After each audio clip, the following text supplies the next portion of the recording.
I'm in Limerick today with Paul Gill, who's now 1/3 of the way through his walk the length of Ireland from Cork to Donegal to promote the repeal of the Irish Blasphemy law.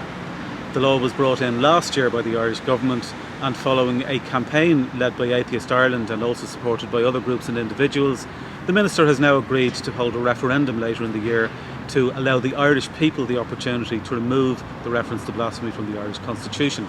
Paul, you're about 1/3 of the way through your trip the length of Ireland now. What have you experienced so far?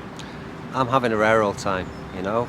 I've been on the road, as you say, it's day 8 now, and I've just hit Limerick today, and this is obviously the biggest city I've entered so far, and no, I'm having a great time. Where have you been staying at night? Well, last night I stayed in a campsite, the second of which I stayed at so far. On both occasions they put me up for free as well. I've explained who I am and what I'm doing, and they've kindly gave me the use of their facilities for free, you know. But I've stayed in the forest and 2 graveyards so far as well. So I don't get spooked out at all, you know. I'm not in any way superstitious, or you know, there's no bogeyman out to get me at all. The Irish Blasphemy law imposes a fine of up to €25,000 for anybody who utters or publishes matter deemed to be grossly offensive or abusive in relation to matters held sacred by any religion, and that causes outrage among a substantial number of adherents of that religion. Now, that's both a silly law and a dangerous law. It's a silly law because it imposes a medieval canon law into a modern 21st century republic, and it's a dangerous law because it incentivises religious outrage by making that the first test of whether matter is deemed to be blasphemous or not. And how many people proportionally would be supportive of repealing the law of the people that you've talked to? The majority of the people that I've met so far find the law completely, as I say, unenforceable and irrelevant to the times that we live in. Whether they have religious convictions or not, in fact, you know, I've met some Christians along the way who, you know, they don't agree that it's relevant to today's society.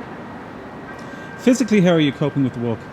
Physically, the legs are getting stronger, you know.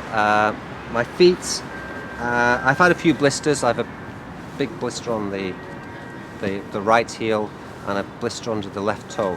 But I'm bearing up okay. I've got methylated spirits that I douse my feet in every evening to toughen the feet up and to cleanse the feet as well. It's important to keep them dry. But yeah, I'm getting stronger. As I say, Tom has helped me out a lot with the bag. I don't have to carry the bag all the time. And I'm hoping for the rest of the journey as well that other people will be able to help me out with the bag, because that's the main thing, the carrying such a big bulk, you know. But I have to bring the tent, I have to bring my sleeping bag and various bits and pieces along with me. But if anybody's out there who can help me from Limerick all the way up to Donegal now with the bag, that would be great.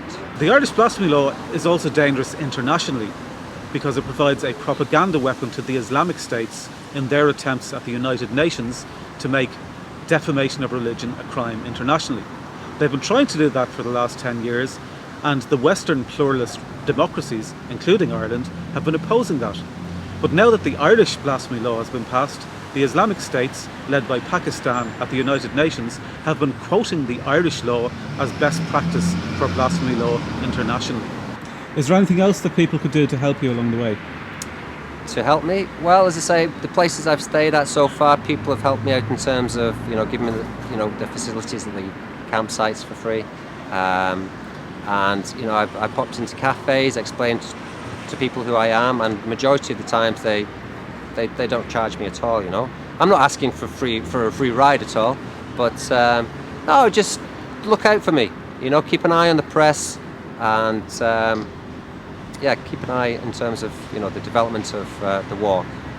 So you've discovered a mechanism for getting by without paying for anything. It's the first time in my life that I've, you know, been able to do so, and it's obviously it's a novelty to people. They're amused by what I'm doing, and they're interested, and they show a lot of interest, and they're curious, you know. So yeah, it's a kind of novel thing to be doing, to be protesting about such a thing, and to be walking from one end of the country to the other. So it's yeah, it has its benefits. That's it. You're putting Paul up in your house tonight. Yeah, I'm putting him up in the house tonight. he's going to stay in a room, so he is. And What do you think people's opinions are generally about the blasphemy law? I'd safely say that they wouldn't support it in any way whatsoever. I think any sane person would think it's absolutely ridiculous as well. And how do you think the referendum will go, assuming it goes ahead? Well, if it goes ahead, then I hope that people will vote against it, like, and abolish it completely. So far, Paul has walked 8 days, and it's brought him from Cork to Limerick. That's about 1/3 of the way from Cork to Donegal, which is his full journey. When he reaches Donegal, he'll have walked the length of Ireland to promote along the west coast of Ireland the need to repeal the Irish blasphemy law. Does it feel like you're just 1/3 of the way through, or how does it feel generally in terms of the distance that you've gone so far? It's gone very quickly, you know. I don't have time to, you're walking continually during the day, and you pitch your tent in the evening, you get something to eat, and by that time you're exhausted, really, you know. And you're thinking, obviously, about the following day. So you're always kind of planning ahead. So it's gone very, very quickly. And as I say, the weather's been kind to me so far. Today, it's very overcast. There was a shower before I came into Limerick. But, I kind of, you once you're on the road and you're walking, time just disappears into whatever it does, you know. It's, I've got my iPod to listen to a bit of music, or you just kind of get into a groove at times, you know. Have you anything to say to people who have sent you messages of support along the way? I can just say thank you very much for everybody's support so far. We've been getting texts through all the time from all over the world, from Canada, from Australia. I mean, obviously this law relates to Ireland, but a lot of people outside of Ireland are kind of, amused at the fact that a law is in place here, you know. So it's become like a bit of an international thing. Obviously we have Facebook and Atheist Ireland that people link into throughout the world, and I just want to thank everybody for their words of inspiration, because when you're on the road, sometimes I spend a lot of time on my own walking along the road, and I know that I'm not being forgotten about when I'm on the road. When I get those text messages through, just to thank me for what I'm doing, and I need to thank everybody for showing their interest. And you're looking forward, I'd say, to getting back to Donegal and not having to walk 25 kilometres every day for a while. I am indeed, I'm looking forward to getting back home and having a bit of a party once I get up to Donegal as well, and a good old sleep.